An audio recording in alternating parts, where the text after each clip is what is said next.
น้ำเขาศาลาถ้าว่ามาเขาบ่ต้องแค่คนเก่าคนนี้เลยนะคันว่าเจ้าหักเขาอายก็สิยอมเลิกลาเพื่อให้อนาคตเจ้าไป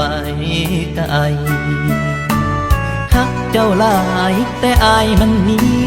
บ่พร้อมก็เลยต้องจำใจยอมถึงสิต้องใจ ให้เจ้าหักเขาให้เขาหักเจ้าเลยล่ะถึงเจ็บสิตายอายสิโอดเอาให้เขาสานต่อหน้าที่แฟนใหม่ก็แอบดีใจเมื่อเจ้าพบคนใหม่ที่มีพร้อมยอมให้เจ้ามีเขายอมเป็นแฟนเก่ายอมให้เจ้าจากไปอ้ายเจ็บซ้ำนี้คงบ่พอ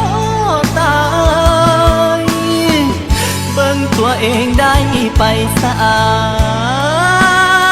ดคนดี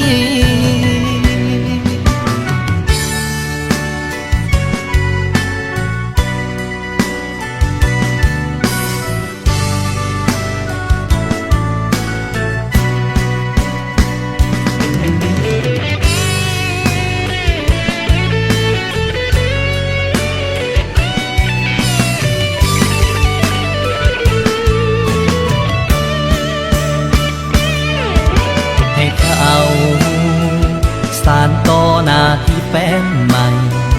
ก็แอบดีใจเมื่อเจ้าพบคนใหม่ที่มีพร้อม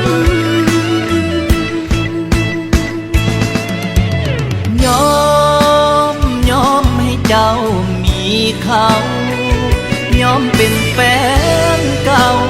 ยอมให้เจ้าจากไปอ้ายเจ็บซ้ำนี้คงบ่พอตายเบิ่งตัวเองได้ไปสะอา